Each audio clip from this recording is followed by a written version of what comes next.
Point ಇದೆ, ಇದು ಇದೆ. ಅದು ಸೆಕೆಂಡ್ ಟೈಮ್ ಕರೆಕ್ಟ್ ಆಗಿ ಕುತ್ಕೊಳ್ಳುತ್ತೆ. ಅದು ಪಾಯಿಂಟ್ ಅಲ್ಲಿ ಇದ್ದಾದ್ರೂ ಚೆನ್ನಾಗಿದೆ. ಮಾಡ್ಕೊಂಡು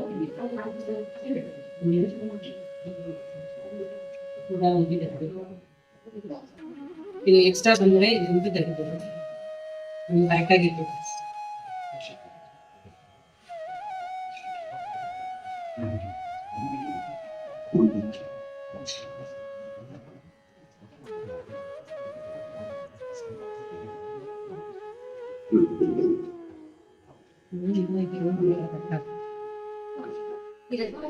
ನನಗೆ ತುಂಬಾ ಇಷ್ಟ ಆಯ್ತು ಕಲ್ತಿರೋದಕ್ಕೆ.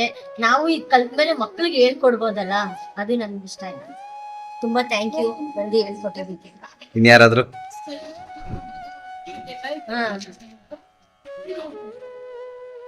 ಇನ್ನೊಂದೇನಂದ್ರೆ ಸರ್, ಇದು ನಮ್ ನೇಚರ್, ದಟ್ ಈಸ್ ಮುಖ್ಯ. ನಾವೇನೇನೋ ಪೊಲ್ಯೂಷನ್ ಮಾಡಿ ತಿಂದು ಎಲ್ಲ ಹಾಳಾಗ್ಬಿಟ್ಟಿದೀವಿ. ನೀವು ಮಾಡಿರೋದ್ರಿಂದ ನಮ್ಗೆ ತುಂಬಾ ಹೆಲ್ಪ್ಫುಲ್ ಆಗುತ್ತೆ. ಮತ್ತೆ back to thank you all.